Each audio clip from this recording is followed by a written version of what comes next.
The golden child. It's just a scratch. Those were the words my brother said after he knocked me off my bike. At the time, I thought those words were the biggest problem I had. I was wrong. Because 3 days later, I would discover something that hurt far more than a broken collarbone. Something that would make me question every memory I had of my family. Something that would prove that for my entire life, I had never been the son my parents chose. My name is Miles Harper, and this is the story of how one bicycle accident exposed 20 years of lies. Growing up in Cedar Rapids, Iowa, I learned very early that families weren't always fair. Some kids have a favorite parent. I had a favorite version of reality. The version where my younger brother Logan wasn't the center of the universe. Unfortunately, that version never existed. Logan was only 2 years younger than me, but you would have thought he was royalty. When he got a B on a test, Mom celebrated with pizza night. When I got straight A's, she nodded and said, "Good. That's what we expect from you." When Logan made the junior varsity basketball team, my parents hosted a backyard barbecue. When I won a statewide engineering competition in high school, Dad forgot to leave work early enough to attend the award ceremony. I told myself it didn't matter. That's what independent kids do. We convince ourselves that disappointment is maturity. We pretend we don't care. We learn how to survive on scraps of attention. My mother loved describing me to other people. Miles is so independent. Everyone always smiled when she said it. They thought it was a compliment. I eventually realized it wasn't. It was an excuse. Independent meant she didn't have to worry about me. Independent meant I could solve my own problems. Independent meant Logan could consume all the oxygen in the room while I quietly learned how to breathe less. My father wasn't much different. Dad believed hard work solved everything. If something broke, fix it. If something hurt, ignore it. If life wasn't fair, work harder. He wasn't a bad man. He was simply a man who noticed the loudest person first. And Logan had spent his entire life mastering volume. I learned silence instead. Maybe that's why I loved bicycles. Bikes made sense. Everything had a reason. If a chain slipped, there was a cause. If a brake failed, there was an explanation. If something was broken, you could usually fix it. People weren't like that. Families definitely weren't. By the time I was 17, I spent most afternoons working at a local bike shop called Spokes and Jokes. The owner, Walt, was a retired comedian who somehow knew everything about bicycles and almost nothing about personal boundaries. People are like bike tires, he liked to say. Most of them are full of hot air. Working there became my escape. At the shop, effort mattered. Skill mattered. Responsibility mattered. At home, those things were mostly invisible. If Logan forgot to do something, everyone rushed to help him.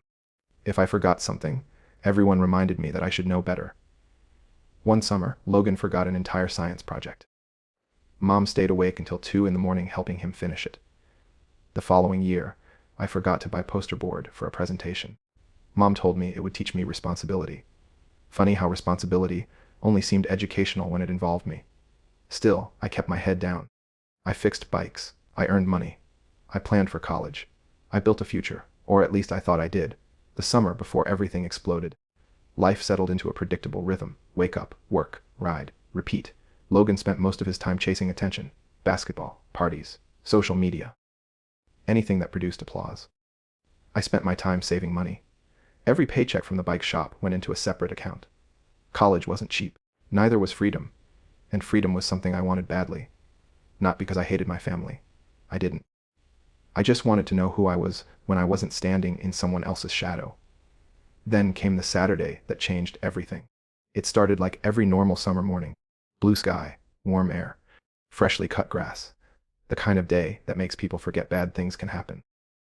Logan was waiting outside when I rolled my bike down the driveway. He was already wearing his favorite grin. The one that usually meant trouble.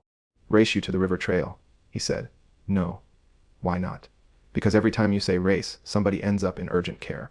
He laughed. "You're dramatic." That word again, dramatic, sensitive, independent. Funny how families create labels and then spend years forcing you to live inside them. We started riding. The Cedar River sparkled through the trees. Birds crossed overhead. The trail was mostly empty. For a while, everything felt normal. Then Logan got bored. Bored Logan was dangerous. He started weaving back and forth, showing off, riding one-handed, looking backward while talking. The usual performance. "Watch this," he yelled. That's when I should have turned around. Every bad story starts with somebody saying, "Watch this." Logan swerved. Our handlebars touched. Just for a second. One tiny mistake. One careless movement. One moment that changed the direction of my life. My front tire hit loose gravel. The bike disappeared beneath me. The ground rushed upward, and suddenly I was flying. Then falling. Then pain. A lot of pain. My shoulder slammed into the pavement. My chest hit hard enough to force every ounce of air from my lungs. For a second, the world turned white. Then blurry. Then sharp again. I heard Logan laughing. Only for a moment. The laugh died quickly when he saw I wasn't getting up. "Bro." I tried moving. Pain exploded across my chest. My left arm felt wrong. Not injured, wrong. Like it belonged to somebody else. "Bro." His voice sounded smaller now. More worried. I rolled onto my side and immediately regretted it. Something deep inside my chest burned. Breathing felt strange. Every inhale felt incomplete, like my lungs couldn't quite finish the job. "You okay?" Logan asked. I looked up at him. "No." He shifted awkwardly. "It didn't look that bad."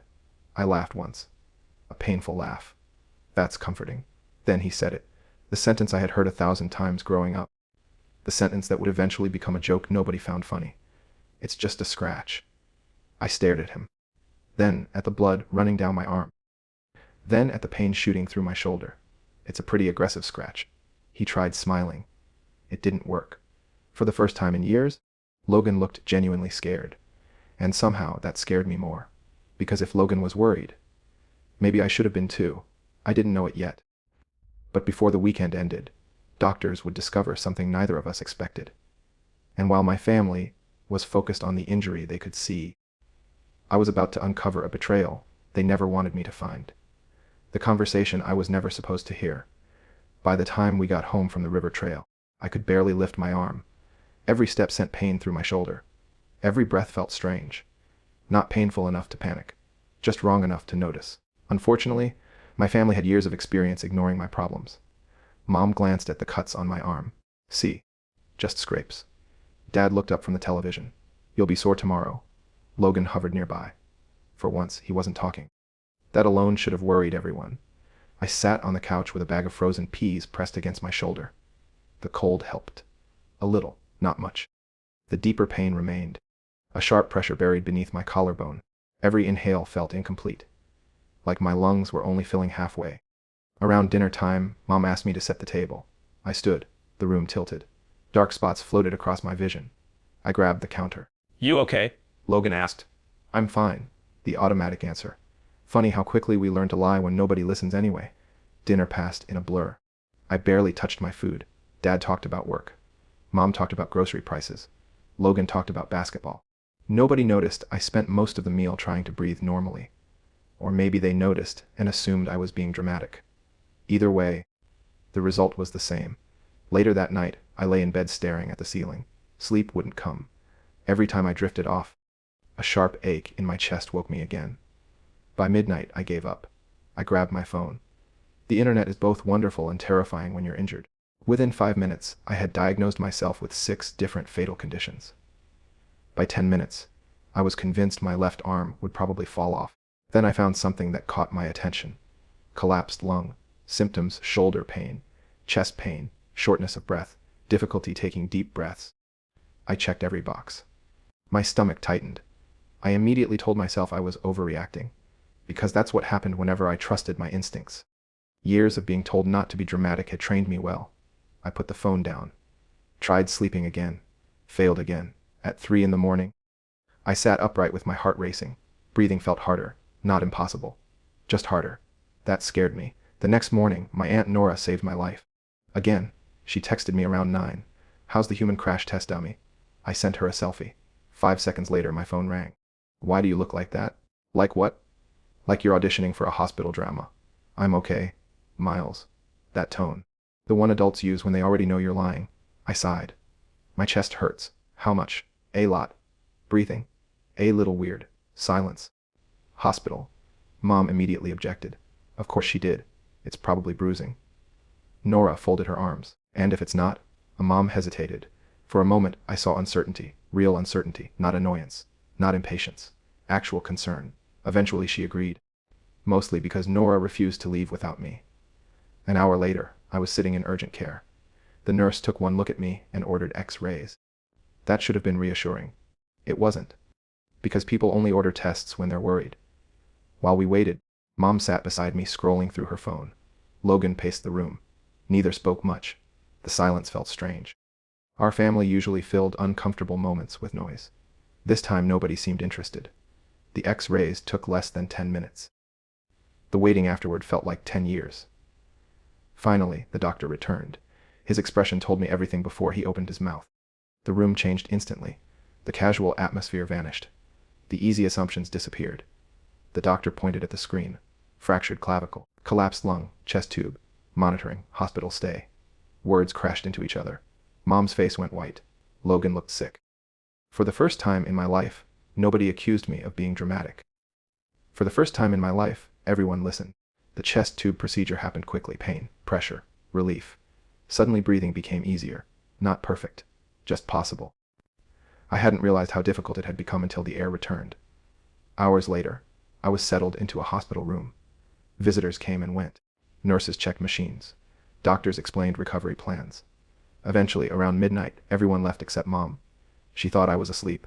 I wasn't. Years of feeling overlooked teaches you how to stay quiet. How to listen. How to disappear. Around 12:30, her phone rang. She stepped into the hallway. I heard her voice through the partially open door. Soft. Urgent. Worried. I know. A pause. No. He doesn't know. Another pause. My eyes opened. What doesn't he know? I listened carefully. It's not the right time. A long silence. Then. If he finds out now, everything falls apart. A chill moved through me. Everything falls apart. What was she talking about? Another pause. Then a sentence that made my stomach drop. We should have fixed it years ago. Fixed what? I slowly sat upright, ignoring the pain, ignoring the machines, ignoring common sense. Mom continued speaking, her voice lower now, harder to hear. But then I caught two words. College fund. My pulse jumped. College fund. What about it? The conversation continued. Fragments reached me. Never expected. Used most of it. Logan needed. We'll replace it.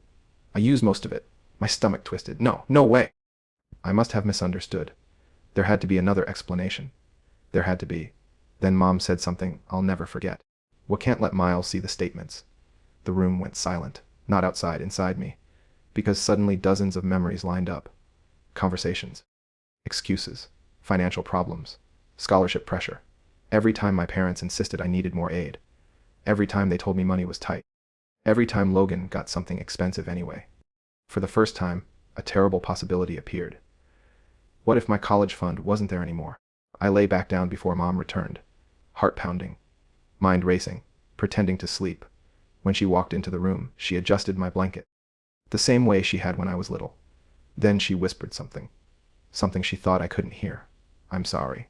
At the time, I thought she meant the accident. Now I wasn't so sure. Because for the first time in my life, I wasn't wondering whether my family loved Logan more. I was wondering how much they had sacrificed to prove it, and the answer was waiting for me at home. Hidden inside a locked filing cabinet. A filing cabinet I suddenly needed to open. The missing money the hospital released me 2 days later. My lung was improving. My collarbone was healing. But the thing hurting most wasn't on any X-ray. It was a question. A question I couldn't stop hearing. We can't let Miles see the statements. The words followed me all the way home. Every mile. Every traffic light. Every painful breath. Mom drove carefully. Dad kept asking if I was comfortable. Logan carried my backpack and opened doors. The entire family suddenly treated me like I was made of glass. 6 days earlier, they couldn't be bothered to believe I was injured. Now they acted like I might shatter. Funny how quickly people change when guilt gets involved.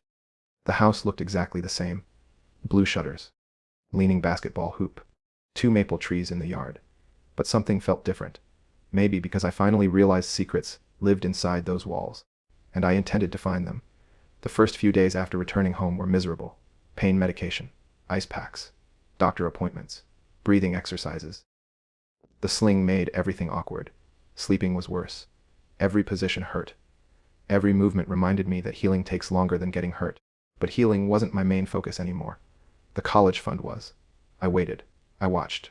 I listened. And I started noticing things I had ignored for years. Mom became nervous whenever finances came up. Dad changed subjects unusually fast. Logan avoided eye contact whenever college was mentioned. Small things. Tiny things. But together they painted an ugly picture. On Thursday afternoon, an opportunity arrived. Mom was grocery shopping. Dad was at work. Logan was at basketball practice. I was home alone. The filing cabinet sat in Dad's office. Black metal. 3 drawers. Locked. At least normally. Fortunately, Dad believed hiding spare keys inside desk drawers was clever. It wasn't. 5 minutes later, the cabinet was open. My heart pounded. Part of me wanted to stop. Part of me wanted to pretend I never heard that hospital conversation. But another part wanted answers. That part won. I opened the top drawer. Insurance papers. Tax records. Utility bills. Nothing interesting. Second drawer. Mortgage documents. Retirement accounts. Bank statements. Still nothing. Then I reached the bottom drawer and found a folder, blue thick, labeled with my name. Miles Kalagifa ND. My stomach tightened. I sat down slowly, opened the folder, and immediately wished I hadn't. The first page showed account balances from years ago. $20,000, then $25,000, then $30,000. My parents had been saving since I was a kid. For a moment, relief washed over me. Maybe everything was fine. Maybe I misunderstood. Then I turned the page. The balance dropped. 30,000 became 24. 24 became 19. 19 became 12. Then 8. Then 4. Then $1,732. I stared, blinking, certain I was reading it wrong. I checked again. Same number. $1,732. That was it. That was all that remained. Years of savings. Gone. My hand started shaking. Where had the money gone? The answer appeared 3 pages later. Transfer records. Withdrawal records. Payment records. And one name appeared repeatedly. Loga Harpar. Basketball camps. Private coaching. Travel tournaments. Training programs. Equipment. Hotel expenses. Flights. Entry fees. Thousands. Thousands. Thousands more. I felt sick. Not because Logan received help. Because nobody ever offered me the same. When I wanted engineering camp in Chicago, they said money was tight. When I wanted a better laptop for school, they said money was tight. When I wanted race registration fees for cycling events, they said money was tight. Apparently money wasn't tight. Money was selective, just like love. I kept reading. Every page hurt more. The account wasn't drained overnight. It happened slowly, year after year. Decision after decision. Each withdrawal justified. Each sacrifice made on my behalf. Without my knowledge. Without my permission. Without anyone telling me. Then I found something worse. A yellow envelope. Inside was a scholarship letter. Mine. 3 years old. I remembered applying. I remembered never hearing back. Apparently I had. Congratulations, Miles Harper. Selected for a summer engineering leadership program. Partial scholarship awarded. I stared at the date. The acceptance deadline had passed years ago. My chest tightened. Why had nobody told me? Then I saw a handwritten note. Mom's handwriting. Too expensive. Focus resources on Logan's opportunities. I stopped breathing. For a moment, the room disappeared. Not physically, emotionally. Everything blurred. All those years. All those sacrifices. All those dreams. Someone had decided they mattered less. Not because I failed. Not because I wasn't talented. Because they chose him. Again. I sat there for nearly 20 minutes, silent, motionless, trying to process what I was seeing. Eventually, I heard the garage door open. Mom was home. I quickly returned everything. Locked the cabinet. Placed the key exactly where I found it. Then I went upstairs. My heart still racing. At dinner. Nobody noticed anything different. Or maybe they did. Dad talked about work. Mom discussed grocery prices. Logan complained about practice. Normal. Completely normal. Meanwhile, I knew a secret none of them realized I had discovered. The entire meal felt like watching actors perform a play. Every smile looked fake. Every conversation sounded rehearsed. Then Logan said something that nearly made me laugh. I hope college works out for both of us. Both of us. The irony almost choked me. I looked at him. Really looked at him. And for the first time, I wondered something. Did he know? Did Logan know where the money came from? Did he understand what had been sacrificed? Or was he another person being protected by the same lies? That night, I couldn't sleep. Again, the scholarship letter kept replaying in my head. Too expensive. Focus resources on Logan's opportunities. A single sentence. But it explained years of disappointment. Years of excuses. Years of feeling invisible. Around midnight, I opened my laptop and started digging. Bank records. Social media posts. Old emails. Tournament schedules. Anything connected to Logan's basketball career. The deeper I looked, the stranger things became. Because the spending wasn't the biggest surprise. The dates were. Several large withdrawals happened during periods when Logan wasn't even playing basketball. Thousands of dollars disappeared. But there were no tournaments, no camps, no training programs, nothing. Just money leaving the account. And one unfamiliar name appearing repeatedly.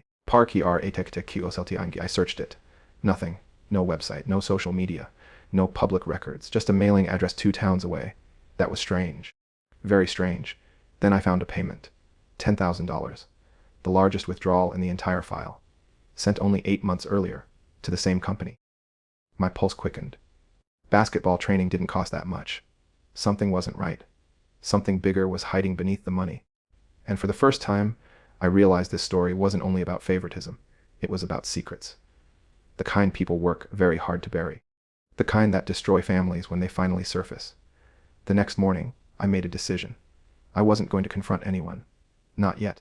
Not until I knew everything. Because if my family had spent years lying to me, then I wanted the complete truth. No excuses. No explanations. No more being told not to be dramatic. Just facts. And somewhere inside those facts, I was starting to suspect there was a much bigger betrayal waiting for me. One that had nothing to do with basketball.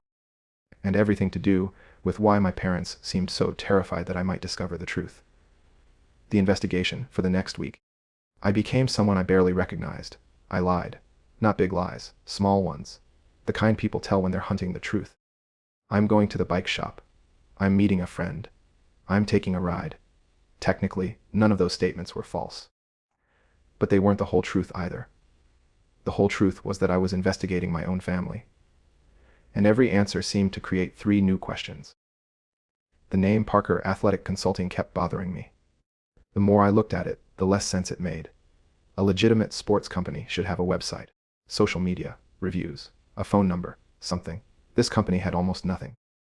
Just a mailing address located in a small office, building 30 minutes outside Cedar Rapids. That alone wasn't proof of anything. But my instincts wouldn't let it go. One Tuesday afternoon, after telling Mom I was heading to Spokes and Jokes, I drove to the address. The office building looked tired. Faded brick, cracked sidewalks, half-empty parking lot. Definitely not the headquarters of some elite athletic consulting business. I parked across the street. Watched. Waited. For nearly an hour. Only 3 people entered the building. None looked like professional sports consultants. One was a delivery driver. One was an elderly woman carrying a purse bigger than my toolbox. The third was a guy walking a dog. Not exactly MBA-level management. Finally, curiosity won. I crossed the street and walked inside. The directory listed 12 businesses. Accounting, insurance, real estate, physical therapy. But no Parker Athletic Consulting. My stomach tightened. That wasn't good. I walked to the reception desk. A woman looked up from her computer. I'm looking for Parker Athletic Consulting. She frowned. Never heard of it. My pulse jumped. What about Suite 2 and 4? She checked her screen. That's been vacant for over a year. Vacant. The word hit me like a punch. I thanked her and left. Back in my truck, I stared at the building. $10,000. Sent to a company that apparently didn't exist. Suddenly, this wasn't about favoritism anymore. This was fraud, or theft, or something worse. That night I dug deeper, much deeper. I searched public records, business registrations, property records, court filings. Hours passed. Then finally, I found something. Parker Athletic Consulting had existed, briefly. 3 years earlier, its owner was listed as a man named Greg Dawson. The name sounded familiar, very familiar. I sat back, thinking. Then it hit me. Greg Dawson, Dad's best friend. My stomach dropped. Greg had attended birthday parties, cookouts, family vacations. He'd been around for years, and now his name appeared beside thousands of dollars missing from my college fund. That couldn't be a coincidence. Could it? The next day, I paid Greg a visit. Not directly. I wasn't stupid. I drove past his house instead. A large 2-story home outside town. The kind of house successful people buy. Only something immediately stood out. Greg wasn't successful. At least not successful enough for that house. He'd bounced between jobs for years. Everyone knew it. Dad joked about it constantly. Yet somehow Greg now lived in one of the nicest neighborhoods in the county. Interesting. Very interesting. I snapped a few photos. Then I noticed something else. A truck, parked in Greg's driveway. A truck I recognized immediately. My father's. I stared, confused. Dad was supposed to be at work. What was he doing there? I watched for 20 minutes. Then Dad emerged from the house. Alone, looking nervous. He climbed into his truck and left. I sat frozen, my heartbeat pounding louder than the engine. Something was definitely wrong. That evening, I casually brought Greg into conversation. Dad nearly dropped his fork, just for a second. But I saw it. "How's Greg doing?" I asked. Mom looked up. Dad cleared his throat. "Haven't talked to him lately." A lie. An obvious one. I'd literally seen him 4 hours earlier. Logan glanced between us, confused. He hadn't noticed. But I had. And once you see a crack in a wall, you start noticing all the others. That night, I couldn't stop thinking. About Greg. About the money. About the fake company. About Dad lying. Eventually, I opened social media. Started searching old photos, old posts, old comments. Anything. Then I found something strange. A photograph from 8 years ago. A family barbecue. Dad, Mom, Greg, Nora. me, Logan. Everyone smiling. Normal. Except for one detail. A comment underneath. Posted by Aunt Nora. One sentence. One that changed everything. "Funny how much Logan looks like Greg." I stared at the screen. My mouth went dry. No. Impossible. People made comments like that all the time, didn't they? Maybe. But suddenly dozens of memories returned. Comments from relatives. Jokes. Observations. Things I had never paid attention to before. Logan had Dad's height. But that was about it. Different eyes. Different smile. Different mannerisms. Different everything. I closed the laptop. Immediately reopened it. Read the comment again. "Funny how much Logan looks like Greg." A joke. Probably. Hopefully. But the timing bothered me. The money. The lies. Greg. Dad's strange behavior. Nothing fit together. Yet somehow it all felt connected. The next morning, I called Aunt Nora. I tried sounding casual. Failed immediately. She noticed. "What's wrong?" I hesitated, then asked, "What did you mean about Greg looking like Logan?" Silence. Long silence. Too long. My stomach tightened. "Nora." Another pause. Then, "Where did you hear that?" And not what I asked. Not even close. My heart began pounding. "Nora." More silence. Then I heard her exhale, slowly. Like someone standing at the edge of a cliff. "Miles." My pulse raced. The tone in her voice scared me. Not because she sounded angry. Because she sounded sad. Very sad. Like someone carrying a secret for a very long time. "Miles, there are things your parents should have told you years ago." The room spun. Every instinct screamed. Every nerve fired. Every piece of this puzzle suddenly felt dangerous. What things? Silence. Then one sentence. One sentence that changed my life forever. "Logan isn't the only person your parents lied to." My chest tightened. What does that mean? But Nora didn't answer, not directly. Instead, she said something worse. Something far more terrifying. "Meet me tomorrow." "Tomorrow?" Not over the phone. "Nora? Tomorrow?" "Miles." Her voice broke. Just slightly. Then she added, "Bring everything you've found." The call ended. I sat staring at the screen. Heart pounding. Mind racing. Because suddenly I wasn't investigating missing money anymore. I wasn't even investigating favoritism. I was investigating my entire family. And deep down, I had a horrible feeling. The truth wasn't going to hurt because it was shocking. The truth was going to hurt because part of me already knew it. I just wasn't ready to admit it yet. And tomorrow, Aunt Nora was finally going to tell me why. The family secret. I didn't sleep that night. Not even for a minute. Every time I closed my eyes, I heard Aunt Nora's voice. "Logan isn't the only person your parents lied to." The sentence played on repeat, over and over. Like a song I couldn't turn off. By sunrise, I had convinced myself of a dozen different possibilities. Maybe Greg had stolen the money. Maybe Dad had covered for him. Maybe Logan knew everything. Maybe nobody knew anything. The problem with secrets is that your imagination usually arrives before the truth. And imagination is cruel. The next morning, I drove to Nora's house. The entire trip felt longer than it should have. Every red light irritated me. Every slow driver felt personal. By the time I arrived, my stomach was tied in knots. Nora opened the door before I could knock. She looked exhausted. Like someone who hadn't slept much either. "Come in." No smile. No small talk. No jokes. That scared me more than anything. We sat at her kitchen table. I placed the folder beside me. The bank records. The transfer statements. The scholarship letter. All the evidence I'd found. Nora stared at it, then looked at me. "You found more than I expected." I laughed bitterly. Apparently not enough.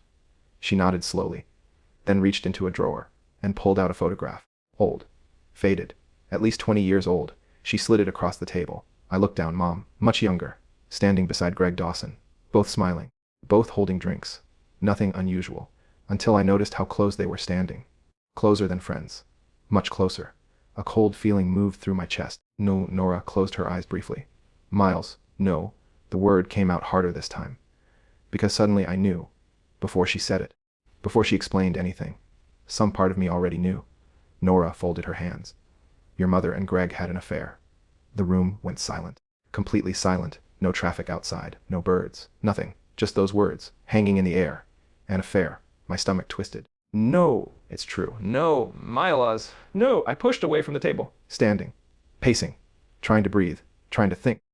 Trying to process something that refused to fit inside my head. Because affairs happen to other families. Not mine. Not us. Not Mom. Not Dad. Not Greg. Not the people who sat around Thanksgiving tables and exchanged Christmas gifts. Not the people I trusted. Except apparently it was us. Nora waited quietly, giving me space. Eventually I sat down again. My hands were shaking. When the word barely came out, Nora swallowed. 18 years ago. At 18, I immediately did the math. Logan was 17. My heart stopped, then restarted harder. Nopo. Nora looked away. Logan. She nodded once, slowly. Painfully. Yes. The room tilted. For a moment I thought I might actually pass out. Logan. My brother. My annoying, arrogant, attention-seeking brother. Wasn't Dad's biological son. He was Greg's. Every memory I'd ever had suddenly felt unstable. Like someone had removed a supporting wall from my life. And the worst part, Dad knew. He knew. I asked. Nora nodded. He found out after Logan was born. I stared, unable to understand. Then why stay? The question escaped before I could stop it. Nora's eyes filled slightly. Because he loved him. I looked away. Because somehow that answer hurt more. Dad stayed. Dad forgave. Dad raised Logan anyway. Dad carried the secret for 17 years. Part of me respected that. Another part felt sick. Because now the favoritism looked different. Much different. Did Logan know? No. The answer came instantly. Certain. Absolute. No. I believed her. For all of Logan's flaws, he wasn't a good enough actor to fake ignorance for 17 years. He had no idea. Just like me. Just like most of the family. Then another question surfaced. The one that really mattered. What does this have to do with the money? Nora sighed. A long, tired sigh. The money started after Greg came back. What do you mean? He left town for years. I remembered that. Greg had disappeared for a long time. Then suddenly returned around 4 years ago. Everyone acted like it was normal. Apparently it wasn't. Nora leaned forward. When Greg came back, he wanted a relationship with Logan. I froze. What? Your parents refused. A terrible feeling formed inside me. One of those feelings that arrives before understanding. The kind that warns you something worse is coming. Nora continued. They argued. About Logan. She nodded. About money too. My pulse quickened. Money. There it was again. Always money. Always secrets. Always lies. What happened? Nora hesitated. Then spoke very carefully. Greg threatened to tell Logan the truth. I stared. What? He wanted access to Logan.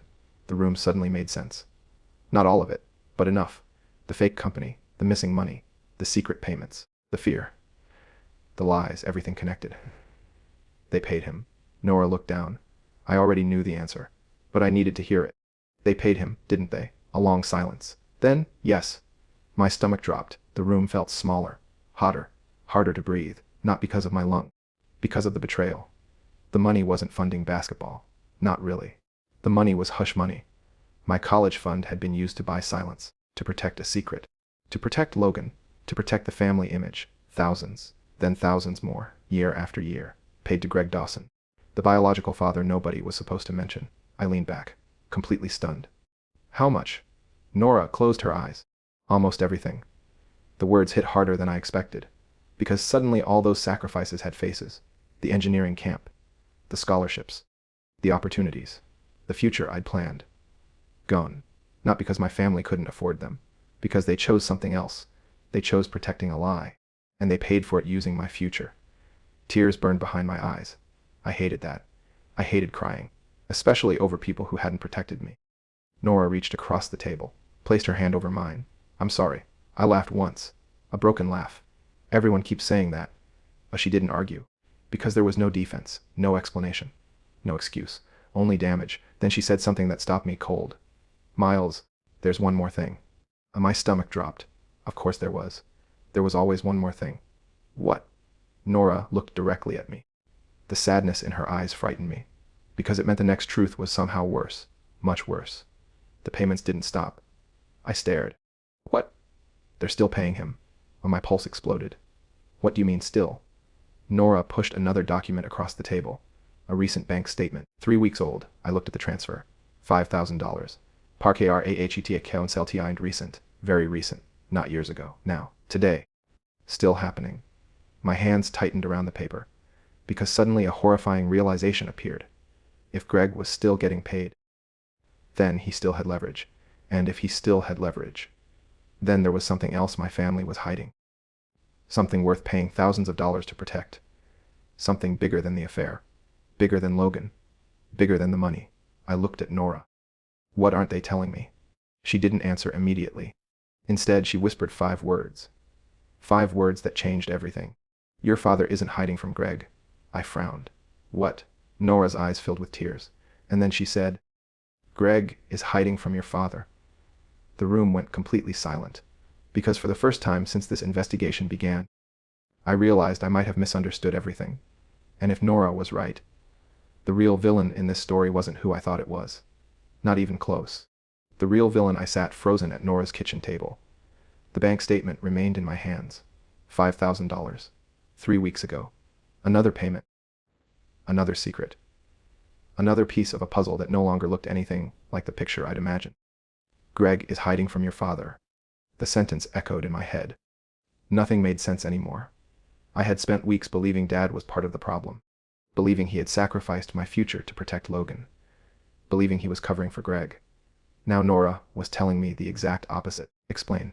My voice sounded flat, almost mechanical. Nora nodded. She seemed relieved, as if she had been carrying this secret for years, and was finally allowed to put it down. Your father didn't start those payments. I frowned. What? He inherited them. I stared. That somehow made even less sense. Nora took a deep breath. Years ago, after Greg came back, your father discovered something. What? She looked away. Then back at me. Greg wasn't broke. I blinked. Okay. He was hiding. The room felt very quiet. Nora continued. Everyone believed Greg moved away because of work problems. I remembered hearing that story. Everyone had. Greg lost a job, moved away, started over somewhere else. Simple, ordinary, apparently false. He didn't leave because of work, Nora said. He left because police were investigating him. My pulse jumped. What? Nora nodded. He wasn't charged. With what? Financial fraud. The words landed heavily. Suddenly, the fake company made perfect sense. The missing records. The strange transfers. The disappearing businesses. All of it. He scammed people. Nora nodded. Mostly investors. My mind raced. Then why wasn't he arrested? Nora sighed. Because he disappeared before enough evidence could be collected. I sat back, trying to absorb everything. Years ago, Greg vanished. Avoided charges. Returned later. Started demanding money. Started threatening my family. The pieces were finally fitting together. Then Nora said something worse. Your father hired a private investigator. I looked up sharply. What? He wanted proof. Ooh, my heart pounded. Dad. My quiet, predictable father. The man who sold insurance and hated confrontation. He hired an investigator. That didn't sound like him. At all. Nora smiled sadly. You'd be surprised what people do when someone threatens their family. The sentence stayed with me. Because suddenly I realized something. Dad hadn't been protecting a lie. He'd been protecting Logan. And maybe me. The realization hurt, because I had spent weeks angry at him. Now I wasn't sure he deserved it. Did he find anything? Nora nodded. Enough to be dangerous. A cold feeling settled into my stomach. Dangerous. That word rarely leads anywhere good. What did Greg do? Nora hesitated. Then pushed another folder across the table. Smaller this time. Thinner. But somehow more frightening. I opened it. Inside were copies of reports. Photographs. Financial records. Notes. The investigator had been busy. Very busy. The deeper I read, the worse things became. Fake consulting companies. False investment opportunities. Forged paperwork. Hidden accounts. Multiple victims. Thousands of dollars stolen. Maybe hundreds of thousands. Greg Dawson wasn't just a liar. He was a professional con artist. And according to these reports, he was still active. Still operating. Still stealing. Still hiding. My stomach turned. Then I reached the final page. And froze, because I recognized a name. Walt Morrison. Owner of Spokes and Jokes. My boss. My friend. My mentor. The report listed him as a victim. $10,000 lost. I stared at the page, reading it again and again. No, not Walt. Anyone but Walt. The old man worked 6 days a week, fixed bikes, helped kids, sponsored charity rides. He didn't deserve that. Nobody deserved that. Something changed inside me. Until now, this investigation had been personal, about my family, about my future, about betrayal. Not anymore. Now there were victims. Real victims. People Greg had hurt. People who never knew the truth. People still being lied to. I looked up. When did Dad get all this? Nora swallowed. About 8 months ago. 8 months. 8 months. I nearly laughed. 8 months. The evidence existed. The proof existed. Yet Greg was still free, still collecting money, still hurting people. Why didn't Dad go to the police? Nora looked exhausted. Because Greg threatened Logan. My blood ran cold. What kind of threat? Silence. Long silence. He threatened to tell Logan everything. I stared. That's it? No. The single word stopped me. No, Nora shook her head. He threatened to tell Logan in the worst possible way. My pulse accelerated. What does that mean? She looked directly at me. He wanted to humiliate him. I felt sick. Greg didn't want a relationship. He wanted control. Power, revenge, attention, just like every bully. Just like every manipulator. Just like every coward. The realization hit hard. The money wasn't about love. It wasn't about family. It wasn't about Logan. It was extortion. Pure and simple. A criminal using a secret to steal money, and my family had been paying him for years. Fear is expensive. Apparently. My college fund proved that. I stood abruptly. What are you doing? Nora asked. I grabbed the folders. All of them. Every report. Every photograph. Every statement. Every piece of evidence. I'm ending this. Nora's eyes widened. Miles. No. I shook my head. For the first time in weeks, I felt completely certain. Crystal clear. Focused. Don't. No more secrets. Miles, be careful. I laughed. A humorless laugh. Careful got us here. The drive home felt different. For the first time, I wasn't confused. I wasn't guessing. I wasn't searching. I knew exactly who the villain was. And it wasn't my brother. It wasn't my mother. It wasn't even my father. It was Greg Dawson, the man who had stolen money, destroyed trust, blackmailed my family, and hidden behind fear for years. But fear only works until someone stops being afraid. By the time I pulled into the driveway, I had a plan. A dangerous one, maybe a stupid one, but a plan. The evidence was real. The victims were real. The crimes were real. All I needed now was one final piece. Proof that Greg was still actively committing fraud. And I knew exactly where to find it. Because 3 days earlier, while investigating Parker Athletic Consulting, I had discovered something interesting. Something I hadn't understood at the time. A storage unit rented under a fake business name. At the time, it seemed suspicious. Now it looked important. Very important. Because if Greg was hiding records anywhere, that's where they would be. And if I found them, everything would change. For him. For my family. For everyone. The countdown had begun. And for the first time since I crashed my bike, I wasn't the one about to get hurt. Greg was. Revenge and justice. 3 days later, I found the evidence. And once I did, there was no going back. The storage facility sat on the edge of town behind a chain link fence and a faded sign that looked older than most of the units. I parked across the street, watched, waited. The same way I had watched Greg's house. The same way I had watched everyone involved in this mess. Only this time I wasn't looking for clues. I was looking for confirmation. And I got it. At 8017 that morning, Greg Dawson arrived. Same truck, same sunglasses, same confident walk. The walk of a man who believed nobody could touch him. He unlocked Unit 47, went inside, stayed for almost 30 minutes, then left carrying a cardboard box. I snapped photos, recorded video, documented everything. When he drove away, I waited another hour. Then I made a phone call. Not to the police. Not yet. To Dad. Can you meet me? Silence. Then, what's wrong? Everything. 30 minutes later, we sat inside my truck. I showed him the investigator's file. The photos. The reports. The evidence. Dad looked older with every page he turned. When he finally finished, he closed the folder and stared out the windshield. For a long time, neither of us spoke. Then he surprised me. I should have told you? I nodded. Yeah. Another long silence. Then, I was trying to protect everyone. There was no anger in his voice. Just exhaustion, the kind that comes from carrying something too heavy for too long. You protected Greg too.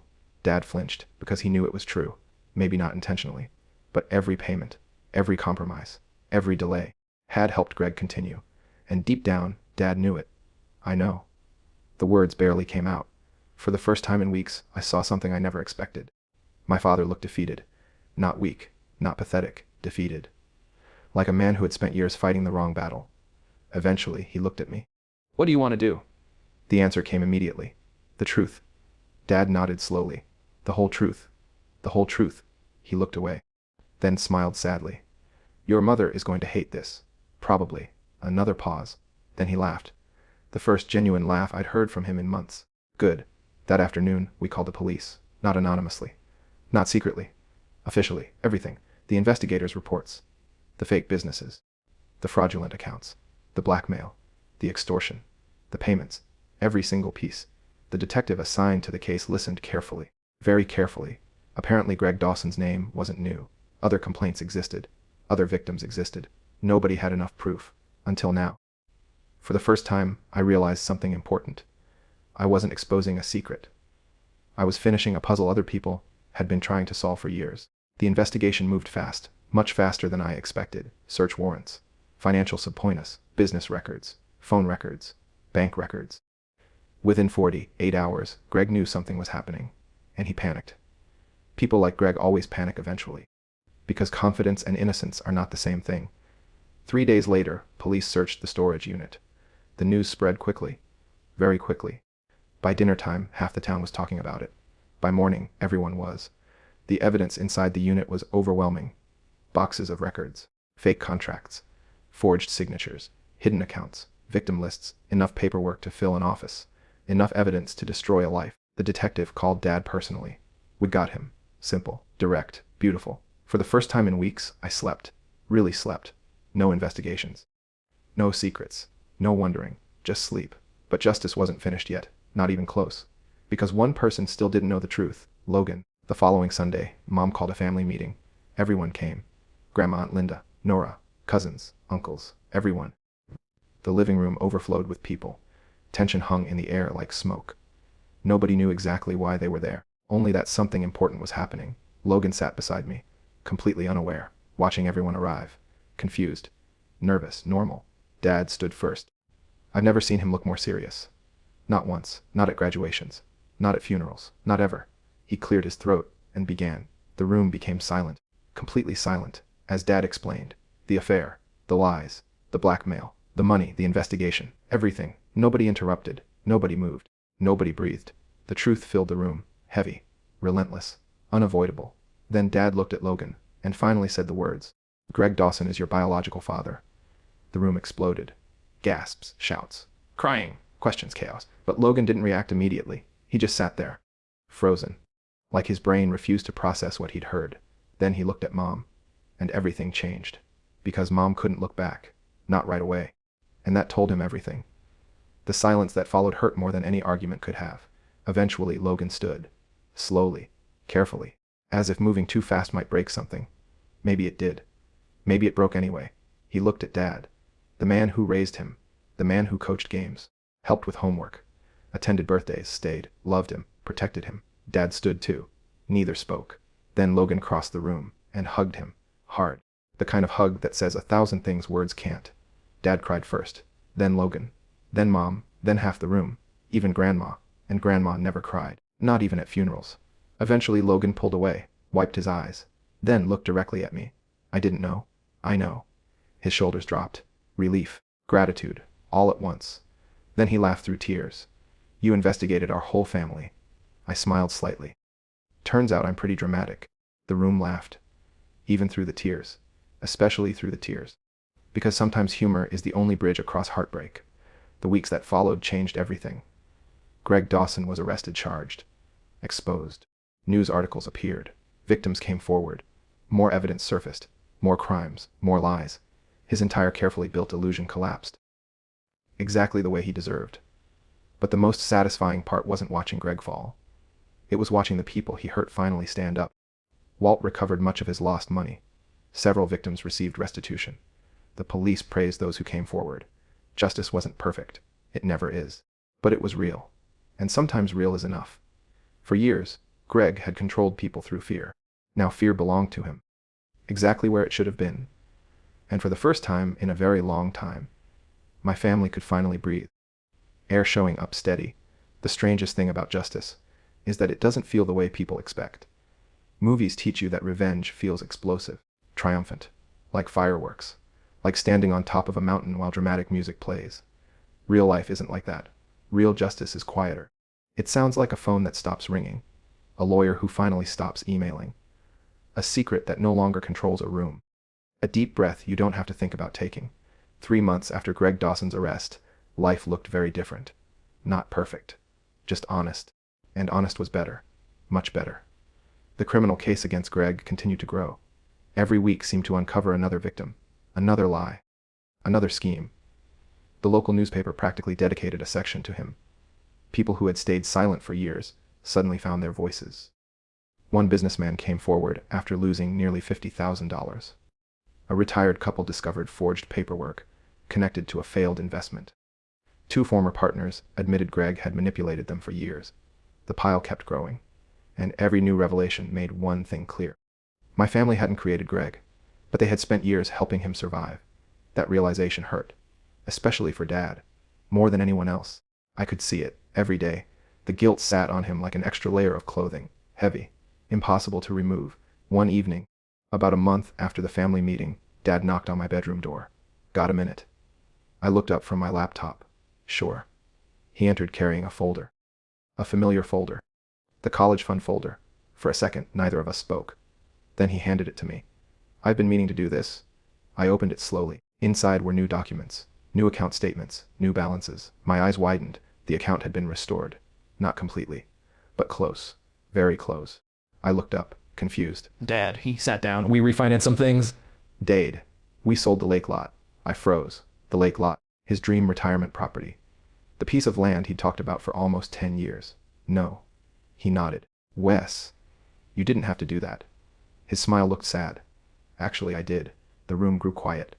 Then he said something I'll never forget. A father doesn't spend one child's future protecting another. I felt my throat tighten. Because for the first time, he wasn't making excuses. He wasn't explaining. He wasn't defending. He was accepting responsibility. And that mattered. A lot. I don't need everything back. I know. Then why do it? He looked toward the window. Toward the fading sunlight. Toward somewhere far away. Because some debts aren't financial. Neither of us spoke for a while. Eventually, I stood, walked around the desk, and hugged him. Something we didn't do often. Something we probably should have done more. When I pulled away, his eyes were wet. Mine weren't much better. Some repairs happen slowly. Some begin in a single moment. This felt like both. A week later, Logan showed up at the bike shop. At 6 in the morning, which immediately told me something was wrong. Nobody willingly visits a bike shop at 6 in the morning, especially Logan. He looked nervous, awkward, uncomfortable. I enjoyed it more than I should have. What did you break? He laughed. My pride. That's a large repair. Yeah. He shoved an envelope across the counter. I frowned, opened it. Inside was a check. A big one. What is this? My savings. I blinked. Why? Well, he rolled his eyes. Because I owe you? Logan, for once, he interrupted me. You spent years getting less because everyone gave me more. I started to object. He raised a hand. Don't. I stopped. Because I could tell he needed to say this. I didn't know.